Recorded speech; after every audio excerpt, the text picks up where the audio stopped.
হে, এক ঘরটা দেখ না।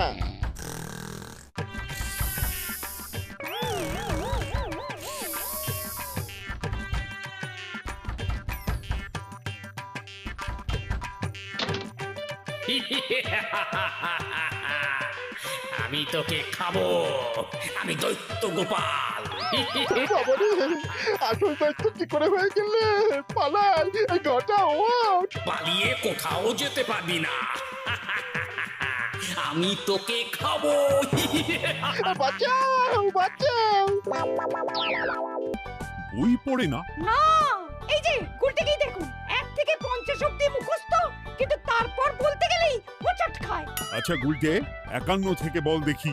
51, 52, 53, 54, 55, 56, 57, 58, 59, 60, 61। 57, 59, 60, সেগুলো আবার কি? 61 এর আগে তো 60 হবে, 41 এর আগে যেমন 40 হয়, 31 এর আগে যেমন 30 হয়। তুই কি নতুন করে বই লিখছিস নাকি সংখ্যা আবিষ্কার করছিস? না, বই পড়তে ভালো লাগে না। পণ্ডিত, এদের মা বাবাকে ডেকে বোঝাও, শুধু ঘুরে বেড়ালে চলবে, পড়াশোনা করতে হবে তো। আচ্ছা মহারাজ, আপনি যখন এত করে বলছেন, এবার থেকে আমরা মন দিয়ে পড়াশোনা করব। হ্যাঁ, আর বলিস না, তোদের গিন্নিমা আজকে চুনো মাছের চচ্চড়িটা যা বানিয়েছিল না, আহ, পুরো মাখন। গিন্নিমাতে এতদিন জানতাম সরষের তেল দিয়ে রান্না করতো, এখন কি মাখন দিয়ে রান্না করছেন নাকি? আরে দূর, মাখন দিয়ে রান্না করবে কেন? যাই হোক, বাদ দে। উফ, বিকেল বেলা আমাদের বাড়িতে চলে আসিস, তেলে ভাজা দিয়ে মুড়ি খাবো। আর সাথে একটু পেঁয়াজ কুচি আর শসা থাকলে একেবারে জমে যাবে। এ কি মন্ত্রী, তুমি এখানে দাঁড়িয়ে দাঁড়িয়ে গল্প করছো, কোনো কাজ নেই? রাজসভা তো একটু পরে শুরু হবে, তাই একটু ফাঁকা সময়ে।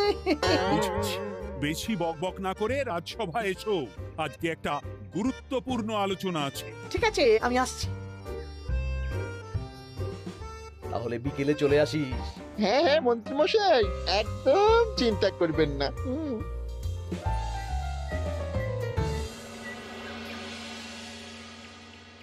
রাজ্যটা তো রসাতলে চলে যাচ্ছে, বাচ্চারা পড়াশোনা করছে না, বড়রা গল্প গুজব করে আড্ডা দিয়ে কাটাচ্ছে, কি করা যায় কিছুই তো বোঝা যাচ্ছে না। কে গল্প গুজব করে আড্ডা দিচ্ছে মহারাজ? কে আবার? আমাদের মন্ত্রী। আমি নিজের চোখে একটু আগেই দেখলাম, বটা ঘটার সাথে সকাল সকাল গল্প জুড়েছে। তাহলে এটা বোঝা যাচ্ছে যে মন্ত্রী মশাইয়ের তেমন কাজ নেই, আর কাজ যখন নেই তখন মন্ত্রী মশাইকে রাজসভায় রাখারও দরকার নেই। হ্যাঁ মহারাজ, গোপাল এটা ঠিক কথা বলেছে। মন্ত্রী মশাই তো কাজের মধ্যে দুটো জিনিসই করেন, অকাজ আর কুকাজ। একদম বাজে কথা বলবে না। গোপালের কথা শুনে এখন আমার নিন্দা শুরু করেছো, তাই না? এই থামো থামো থামো থামো, আমাদের রাজ্যের উন্নতির জন্য একটা সমাধান করা দরকার, এই সময় নষ্ট করা বন্ধ করতে হবে। তাহলে মহারাজ, সবাইকে ফাঁকা সময়ে বই পড়তে হবে, পড়াশোনার মধ্যে থাকতে হবে, কারণ জানার কোনো শেষ নেই। তাহলে কি করা যায় বলো তো গোপাল? আমাদের রাজবাড়ির যে গ্রন্থাগার আছে সেটা তো বহু বছর ধরেই বন্ধ, ওটা খোলার ব্যবস্থা করুন মহারাজ। হ্যাঁ মন্ত্রী, তুমি নিজ দায়িত্বে গ্রন্থাগার খোলার ব্যবস্থা করো। অনেক দিন ধরে ধুলো ময়লা জমে আছে, সব পরিষ্কার করবে, আর পরিষ্কার হয়ে গেলে তোমরা সবাই গ্রন্থাগার থেকে বই নিয়ে পড়বে। বেশ। মন্ত্রী মশাই ভালো ভাষার ফেঁসেছেন। হ্যাঁ, জীবনটা তো শুয়ে বসে গুলতানি দিয়ে কাটিয়ে দিচ্ছেন, না হয় একটু কাজ করবেন আর কি। আর হবে না গল্প গুজব, হবে না ঠাট্টা হাসি।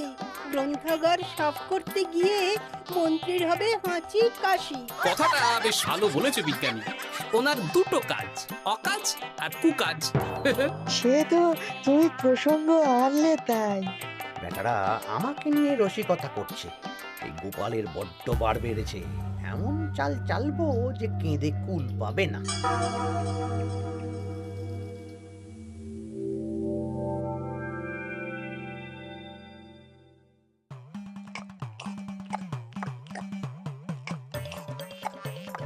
বেশ সুখে ছিলাম, কিন্তু হঠাৎ করে গোপাল আর মহারাজের সহ্য হলো না। চাপে পড়ে গেলাম।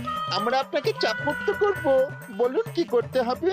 আমি সব ভাবনা চিন্তা করে ফেলেছি, এখন তোদের আমার কথা মতন কাজ করতে হবে। আসতে পারি মন্ত্রী মশাই? হ্যাঁ, এসো এসো। ইনি তো চিত্রশিল্পী, এনাকে দিয়ে কি হবে? ইনিই তো আসল কাজ করবেন। শোনো, তা গোপালকে ভালো করে দেখে নিয়েছো তো? বিলক্ষণ। একটা পাতায় গোপালের ছবি আঁকতে হবে, ওপরে লেখা থাকবে কৃষ্ণনগরের ভবিষ্যৎ। একই, গোপাল তো আপনার শত্রু, গোপালকে নিয়ে বই লিখতেন কেন? আমি বলছি, একটা পাতায় গোপালের একটা ছবি আঁকা হবে, যেখানে গোপালকে দৈত্য হিসেবে দেখানো হবে।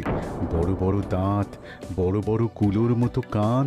শোনো, নিচে একটু ফাঁকা রাখবে, যা লেখার আমি পরে লিখে দেব। আর আপনি মহারাজকে এই পাতাটা দেবেন? হ্যাঁ, আর বলবো যে গ্রন্থাগার পরিষ্কার করতে গিয়ে এই পুরনো পাতাটা পেলাম, তবে অনেক খুঁজেও বইয়ের বাকি অংশ কিচ্ছু পেলাম না মহারাজ। মহারাজ ওখানে দৈত্য বেশি গোপালকে দেখে ভাববেন রাজ্যের বড় বিপদ আসতে পারে, আর গোপালকে কোনো কারণ ছাড়াই তাড়িয়ে দেবেন। একদম তাই। কিন্তু একটা সমস্যা আছে। আবার কি সমস্যা? পুরনো পাতা বোঝাবেন কি করে? ছবি আঁকা হয়ে গেলে পাতাটা দুদিন রোদে ফেলে রাখবো, তারপর পাতার ধারগুলো একটু আঁকা বাঁকা করে কেটে দেব, সাথে আগুনের হালকা তাপ দিলে সাদা পাতা খুব তাড়াতাড়ি পুরনো দেখাবে। এটা ঠিক বলেছেন। আচ্ছা চিত্রশিল্পী, তাড়াতাড়ি ছবি এঁকে ফেলো। আমি কালকে সকালেই দিয়ে দেব। বেশ বেশ। আর বটাঘটা, তোদের কালকে থেকে একটু আমার সাথে হাতে হাতে কাজ করতে হবে। হ্যাঁ, সে আমরা আপনার সুখে দুঃখে পাশে থাকবো।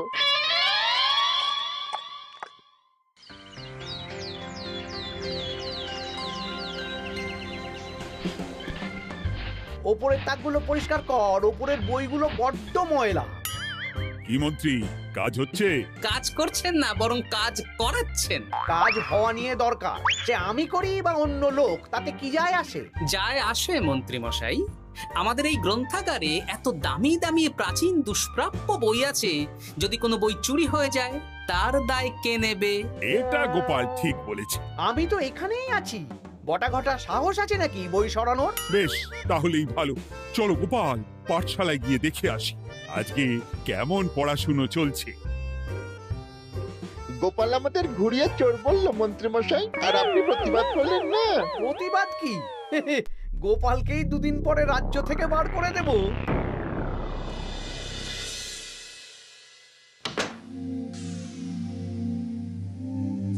মন্ত্রী মশাই, ছবি আঁকা হয়ে গেছে। কই দেখি দেখি দেখি। সাব্বাস, এই তো চাই। এই ছবি দেখে মহারাজ চমকে যাবে। এবার পাতা পুরনো করার কাজটা করে ফেললেই কেল্লা ফতে।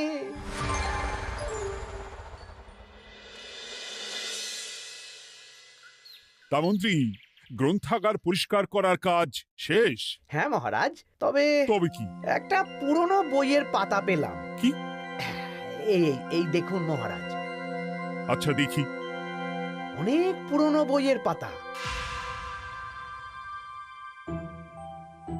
একই মহারাজ, আপনি আমার দিকে তাকাচ্ছেন কেন? ওরে বাবারে, এই পাতায় কি লেখা আছে?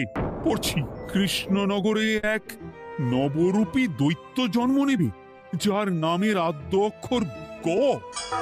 সে শুরুতে লোকজনের উপকার করবে, কিন্তু তার বয়সকালে তার আসল রূপ ফিরে আসবে।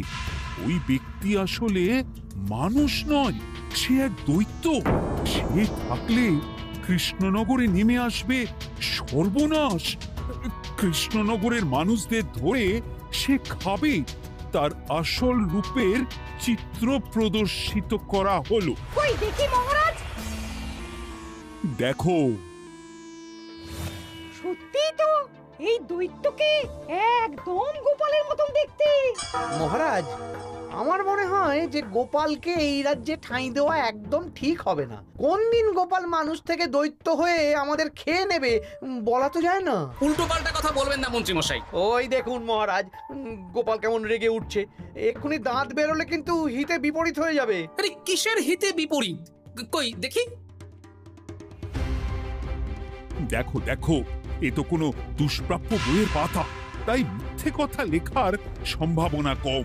বিশ্বাস করুন মহারাজ, আমি দৈত্য নই, আমাকে ফাঁসানো হচ্ছে। গোপালকে দূর করুন মহারাজ। কোনো অঘটন ঘটে গেলে কিন্তু আমাকে বলতে পারবেন না যে আমি আগে থেকে সাবধান করিনি। হ্যাঁ গোপাল, তুমি আর এই রাজ্যে থেকো না, আজ রাত্রেই চলে যাও। আমি জানি তো মানুষ অবস্থায় অনেক উপকার করেছো বা করছো, কিন্তু দৈত্য হয়ে উঠলে তখন রাজ্যের মানুষকে কি জবাবদিহি করব বলো?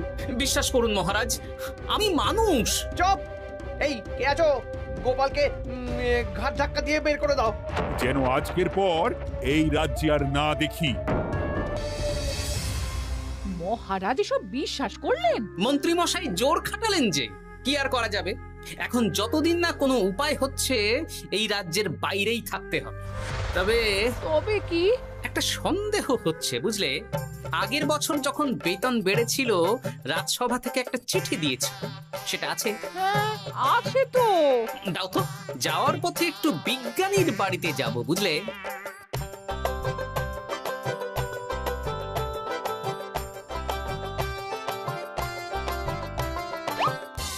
এবার চলো। আমিও বুঝতে পারছি গোপাল, এটা গভীর ষড়যন্ত্র। শোনো, তুমি একটা কাজ করো। ওই পাতার লেখাটা দেখে আমার মনে হলো হাতের লেখাটা খুব চেনা চেনা। তুমি একবার এই চিঠিটার সাথে মিলিয়ে দেখো তো। মন্ত্রী মশাইয়ের হাতে লেখা চিঠি। বেশ, আমি তাহলে কায়দা করে পাতাটা নিয়ে এসে পরীক্ষা করব। তা কোথায় থাকবে এখন? কদিন ওই শ্বশুর বাড়ি, আর আমি তোমার সাথে দেখা করার জন্য রোজ রাতে আসবো। বেশ।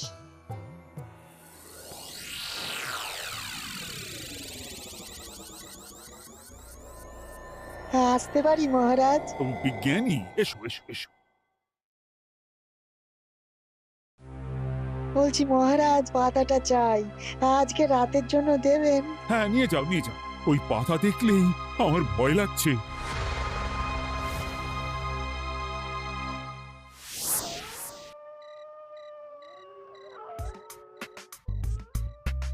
এ তো হাতের লেখা হুবহু এক, একদম মিলে যাচ্ছে। তার মানে এই হাতের লেখা মন্ত্রী মশাইয়ের, আর এই বই রোদে ফেলে রেখে হলুদ করা হয়েছে। আসতে পারি বিজ্ঞানী?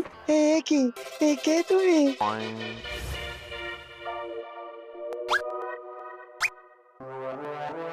গিন্নির পুরনো শাড়ি পরে নারী সেজে এলাম, কেউ জানতে পারলেই বিপদ। কোনো বিপদ নেই, তোমাকে মন্ত্রী মশাই ফাঁসিয়েছেন। ওনারই হাতের লেখা, আর ওটা রোদে ফেলে আর উষ্ণ তাপে রেখে পাতা হলুদ করা হয়েছে। জানতাম এইরকমই কিছু একটা হবে। তাহলে কালকে সকালেই রাজসভায় সব খোলসা করে দিই। না না, তার আগে মন্ত্রী মশাইকে একটু নাচাবো। কিভাবে? আমি দৈত্য সাজবো আর মন্ত্রীকে ভয় দেখাবো। আগে বটাকে দেখাবো, তারপর ঘটাকে, শেষে মন্ত্রীকে। ভালো মজা হবে, আমি তোমার পাশে আছি। তাহলে তাহলে এখনই সাজগোজ করে ফেলি বুঝলে। তুমি একটা চাদর মুড়ি দিয়ে আমার সাথে বটা ঘটার বাড়িতে যাবে এখন। আচ্ছা।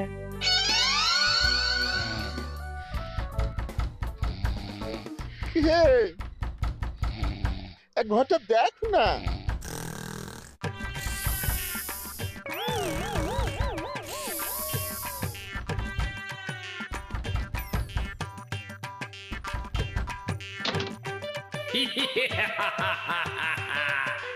আমি তোকে খাবো, আমি দৈত্য গোপাল। আসল দায়িত্ব কি করে হয়ে গেলে? পালাই, এই ঘটা ওঠ। পালিয়ে কোথাও যেতে পারবি না, আমি তোকে খাবো। বাঁচাও বাঁচাও। কি হলো? বটা কোথায়? এ বটা, বটা, এ কি হলো তোর? কোথায় গেলি? দৈত্য গোপাল আমাকে ধরে নিয়ে যাচ্ছে। মানে এটা কি? আমি গোপাল দৈত্য, আজ রাতে বটাকে গলার্ধ করনি আমার ভোজন, কাল তোর পালা। ওরে বাবা রে, কি কাণ্ড! আমাকে চুপ, আমি মানুষ। এবার বল আমাকে ফাঁসানো হচ্ছিল কেন, বল। আমি কিছু জানি না, সব মন্ত্রী মশাইয়ের চক্রান্ত। আমাকে ছেড়ে দাও। এখন না, পরে ছাড়বো। শোনো বিজ্ঞানী, এখন এর মুখ হাত পা ভালো করে বেঁধে ফেলো দেখি। আমি এক্ষুনি বাঁচছি। আর ভোরবেলা একটা কাজ করতে হবে, আমার কয়েকটা নাতি নাতনিকে তোমার বাড়িতে নিয়ে আসবো, আর তারপর। আচ্ছা, আমি এখন চললাম, দরজাটা ভালো করে বন্ধ রেখো।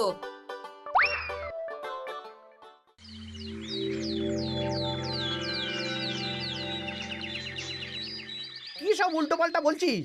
সত্যি কালকে গোপালের দৈত্য এসেছিল। আরে গোপাল তো রাজ্য ছেড়ে চলে গেছে, আমি কড়া পাহারা বসিয়েছি। গোপাল এই রাজ্যে আর ঢুকতেই পারবে না। কিন্তু ওর দৈত্য এসেছিল। আরে দূর, তুই স্বপ্ন দেখেছিস। সকাল সকাল মাথা খারাপ করাস না ঘটা, কাজ আছে। সত্যি বলছি।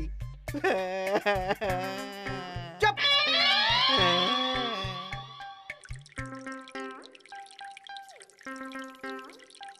মহারাজ, আমি কানা ঘুষো খবর পেলাম বটাকে গোপাল দৈত্য কালকে রাতে তুলে নিয়ে গেছে। হ্যাঁ, আমিও তো তাই শুনলাম। কি সর্বনেশে দিন এলো! এতদিন তো এই বিপদ ছিল না। কালকে গোপালকে তাড়িয়ে দেওয়ার পরেই গোপাল দৈত্য হয়ে সব শুরু করলো নাকি? আরে দূর দূর, আরে গোপাল দৈত্য হবে কি করে? মানে তুমি তো ওই পাতাটা দেখিয়ে বললে।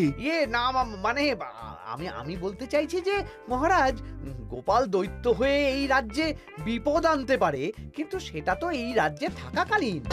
এখন তো রাজ্যেই নেই, তাহলে। আমি তো এর মাথা মুন্ডু কিছুই বুঝতে পারছি না। সর্বনাশ হয়ে গেছে মহারাজ। কি হলো পুটির বাবা? আজ সকালে গোপাল দাদার মতন দেখতে একটা দৈত্য এসেছিল আমাদের বাড়িতে, আর পুটি ট্যাপা পুচকে তুলে নিয়ে গেছে। এবার আমাদের কি হবে মহারাজ? এ কি সর্বনেশে কাণ্ড রে বাবা! দূর, কি সব বলছো? সত্যি পুটির মা সকাল থেকে কাঁদছে, সকাল থেকে। আজকে ওরা তিনজন পাঠশালাতেও আসেনি। এই সেরেছে। মহারাজ, গোপালকে তাড়ানোর পর থেকে তো দেখছি বিপদ শুরু হলো। এতদিন তো কোনো বিপদ ছিল না। সেনাপতি, তুমি তোমার প্রহরীদের নিয়ে গোপাল দৈত্যকে খুঁজে বের করার চেষ্টা করো।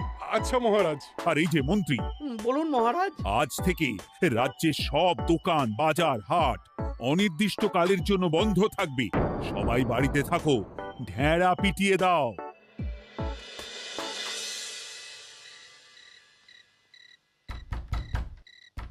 কে? আমি দরজা খুলবো না। এই দরজা খোলো, আমি বিজ্ঞানী।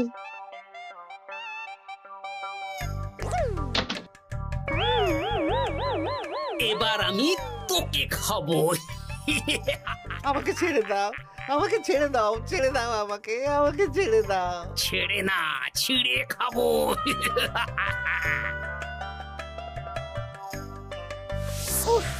এই তো দাদু চলে এসেছো। এরকম শুয়ে বসে থাকতে ভারী মজা।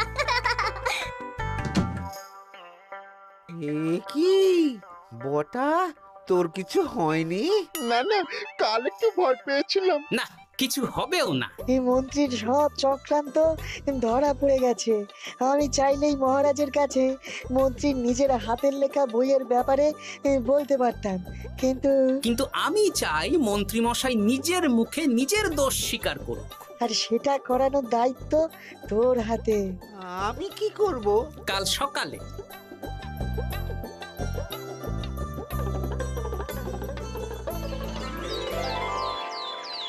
কালকে আবার ঘটাকে তুলে নিয়ে গেছে। ও সেনাপতি, তুমি কি করছো? আমি তো দেখতে পাইনি গোপালকে। দূর! মহারাজ, মহারাজ, কি ঘটা, কি অবস্থা তোর? অনেক কষ্টে পালিয়ে এসেছি। গোপাল খেতে গিয়েও খায়নি আমাকে। মানে ও বলছে আপনাকে খেতে চায়। গোপাল কি দৈত্য নাকি যে আমাকে খাবে? হ্যাঁ, ভয়ানক দৈত্য। এই তো আমি পাতাটা এনেছি, দেখো তো একবার। হ্যাঁ, এইরকম। ওরে বাবা, কি ভয়ানক! এই গোপালটা কি শুরু করেছে বলতো? গোপাল দৈত্য হবে কি করে? এই ছবির নিচের লেখাটা তো আমার, তুই জানিস না নাকি? ইয়ে না মানে কিছু না কিছু না। তোমার লেখা মানে? না না, আমার লেখা না, মানে আমি খুঁজে পেয়েছি আর কি। আপনি সত্যি না বললে আমার কাছে কিছু প্রমাণও আছে মন্ত্রী মশাই, যে এই পাতার লেখাটা আপনার। হ্যাঁ, এটা মন্ত্রী মশাইয়ের লেখা, আমি সব জানি। এই তোকে বলতে বলেছি। না না না না না, এবার আমি বলবই। আগে আমার প্রাণ, তারপর আপনার মান। মন্ত্রী মশাই এই পাতাটা নিজে লিখেছেন, আর গোপালের ওই ভয়ানক ছবি একজনকে দিয়ে আঁকিয়েছেন। রোদে রেখে ও আগুনে উষ্ণ তাপে পাতাটা হলুদ করেছেন, আর ধারগুলো আঁকা বাঁকা করে কেটেছেন যাতে দেখে পুরনো মনে হয়। সব বাজে কথা। কোনো বাজে কথা না। এই দেখুন মহারাজ, মন্ত্রীর হাতের লেখা একটা চিঠি আর বইয়ের লেখা একদম এক।